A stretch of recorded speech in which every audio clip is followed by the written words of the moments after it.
Hey everybody, Logan here. Today I'm bringing you, I guess it's a follow-up to my most popular video on the channel. And, well, as this is going up, Christmas is over, and I noticed a lot of people are watching that older video again, but it's time for you to get the update. The update is the new variation of that controller, and it is now the Turtle Beach Afterglow Wave. The original one was the PDP Afterglow Wave, but since then Turtle Beach has acquired them and released the new Nintendo Switch 2 variation. So we're going to cover this today. Turtle Beach has actually reached out to me for the first time and sent me that as well as the original, but this one's going to be in a follow-up video. This is just a standard wireless controller. This is the one that most people will probably gravitate to unless they really like the colors. Now, I've already reviewed the initial Afterglow, so the performance and everything stays the same on that. Supposedly they're all three are going to be performing the same wise with TMR sticks and everything, but I'm still going to test it, going to run through that pretty quickly, but we definitely want to see if this is better than the original.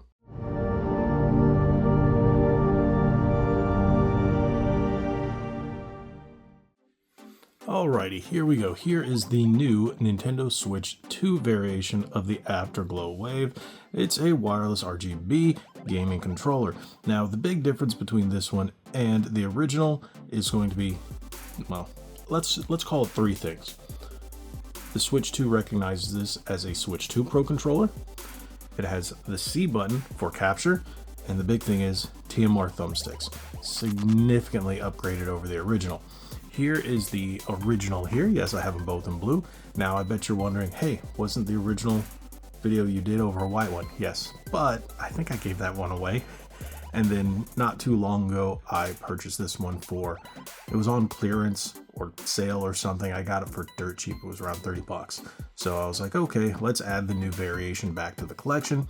But that was before Turtle Beach reached out to me and offered me this one. Now, one thing I will say with this one, it has slight bit input lag on the D-pad. It's not terrible, but you'll notice it when you're using higher performance controllers, and that's on the Switch 1 variation.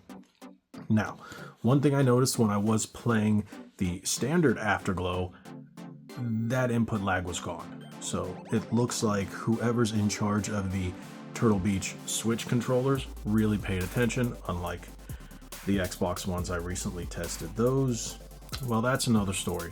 These seem really, really good.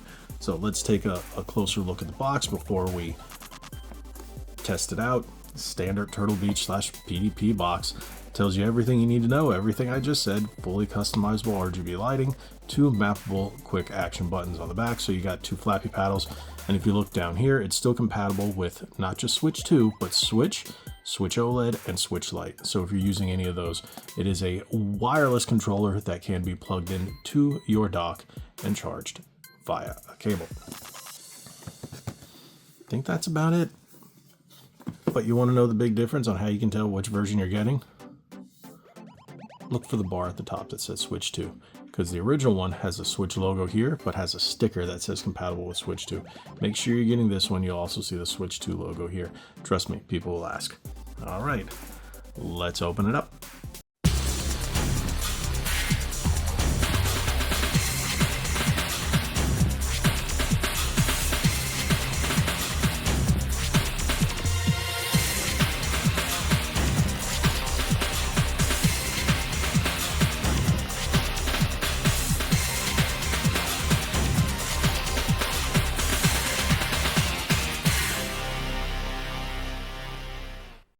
Alrighty, there we go. They look very similar, don't they? Like super duper uber similar.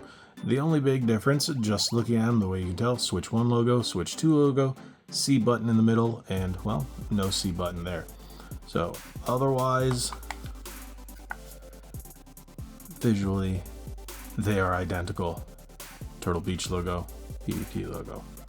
Textures, everything, build, everything identical.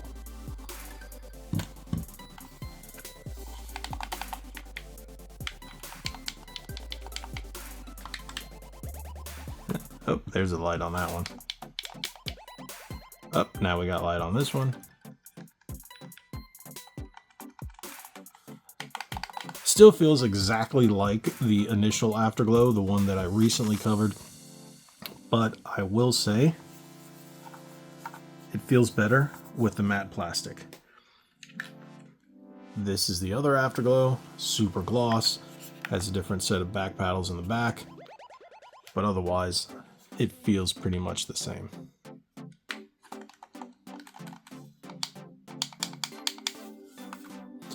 One thing I will tell you, there are no instructions.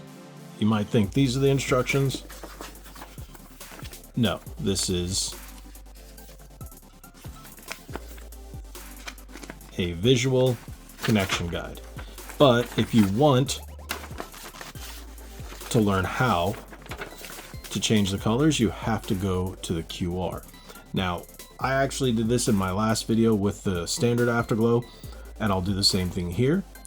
I'll go to the website via the QR code, and I will just post it here on screen so you guys can see it. So that makes it a little easier if you're searching for how to set up the lights and everything. There's different buttons combination using the button on the front as well as the D-pad, so you can change the color flows that way as well. So I hope this makes it a lot easier, and we'll go over that in just a moment.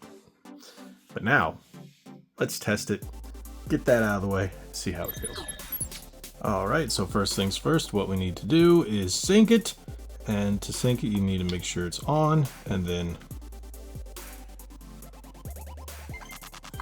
very simple. That is one thing I've noticed with the officially licensed ones. It's not a pain to sync these things. You just hold the sync button and boom, it comes up. Some of the unlicensed third-party ones have issues syncing, or you have to do weird button combinations with joystick removal and all kinds of other weird things in order to get some of them to sync. A lot of them are just pretty simple.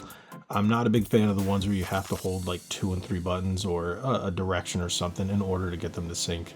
I like when it's just simple. Hold the sync button, you're good to go. This is definitely one of them. So I've got Mario Kart booted up right away. We're going to test it on that, and then I'm going to test it on Marvel's Cosmic Invasion in order to get that D-pad tested. So let's just do some free roam.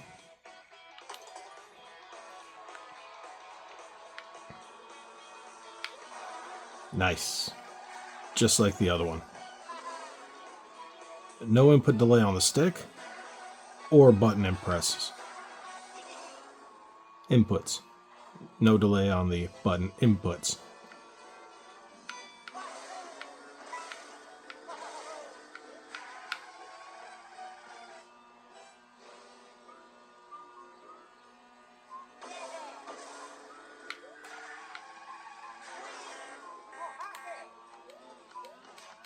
Yeah, it actually feels really nice on here. One thing I've noticed, and it's why I usually go with Mario Kart, you can notice stick input delay almost right away. If there's too large of a dead zone, or if, you just have that initial, you press and it doesn't move quick enough on the screen, this is where you notice it, especially with the stick. But like I said, these are TMR sticks, and just like the Afterglow, very responsive. All right, so let's switch to Marvel. Okay, so here we go. We've got Marvel's Secret Invasion up, and yes, I love this game. I used to test everything on Shredder's Revenge, but since this is the newest one, and I'm really loving it, I'm almost 100% at this game.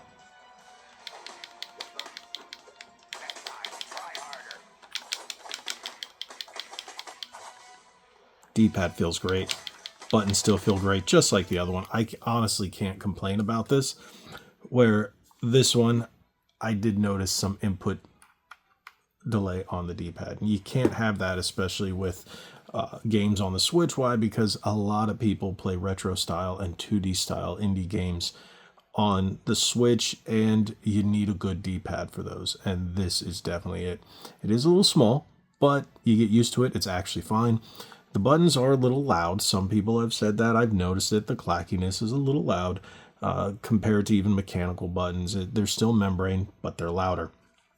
Otherwise, The shoulder buttons are just fine. The only thing I've caught myself is with this being the plus and this being the home, I've accidentally pressed the home when I'm trying to press the plus because, well, I'm not used to them being up there. Once you get used to them, it shouldn't be a problem. But for me, it's just a little too close to these for my liking. But again, it's something you get used to. I've been getting used to it on the Afterglow, so getting used to it on here is going to be completely fine. If they had just moved them in just a little, I think that would have been best. But otherwise, it is still fine. So next thing we have to do is test the colors. All right, so testing the colors usually involves this button and the D-pad. Again, now I'm going to put the instructions up here on the screen so you can see exactly what I'm talking about to make life a little easier. And if you want to pause the video here to read them or to examine them while you're testing it out, go ahead. That would be a great thing. But let's get back to this. So you press this and Booyakasha, you can change the lights from gradients. Holding the shoulder button will give you different gradients and colors as well, depending on how you want it.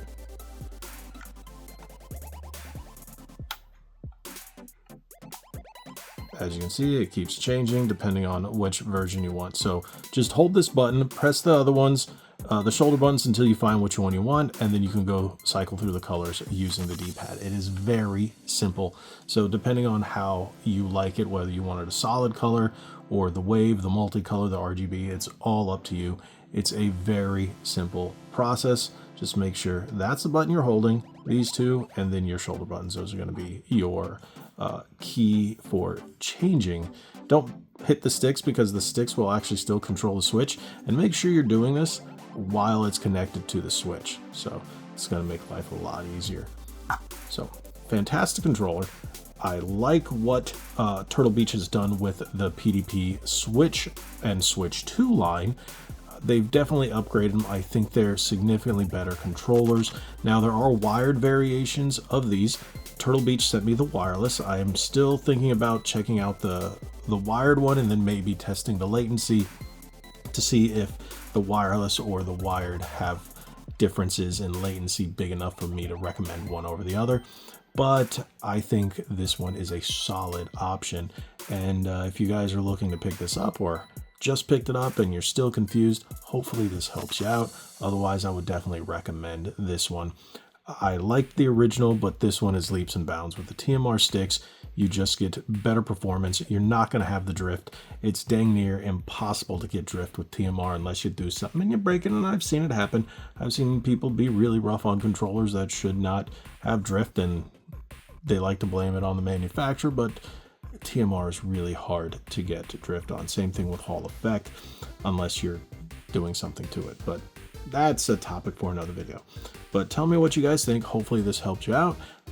Drop it in the comment section below. Which one did you pick up, or which one do you plan on picking up? Because there are a plethora of colors. Thank you guys so much for watching. If you haven't already, hit that subscribe button, hit that like button, share this video. God bless each and every one of you. Like we always say, be legendary. Thanks again.